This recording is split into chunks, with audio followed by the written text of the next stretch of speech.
Pointe à la ligne avec Frédéric Hollen sur NC Première.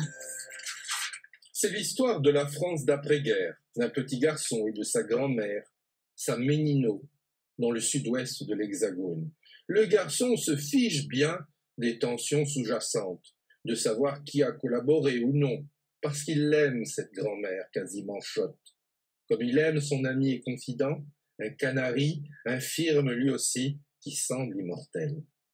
Mais l'enfant sera séparé de cette femme exceptionnelle pour rejoindre sa mère à Carcassonne. Grandir, vivre et se construire, ce sera sa grande guerre à lui.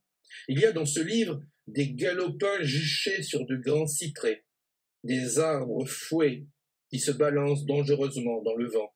Il y a un magnifique évier de cuisine taillé d'un seul bloc dans le marbre rouge du Causse minervois. Et puis, des hommes s'exprimant d'une voix retentissante, en patois ou en catalan, autour d'une partie de cartes. Il y a un épicier hâbleur qui tartarine à tire-larigot, et de vieux métiers itinérants, comme le rempailleur, le chineur de cuivre ou le raccommodeur de porcelaine.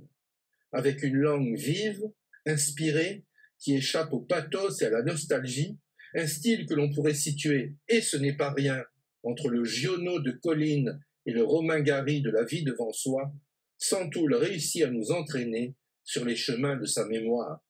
Je me souviens, écrit-il, de cet après-midi, quand j'ai quitté mon village. Il s'est installé une petite mort entre lui et moi. Cet abandon hurlait dans mon crâne.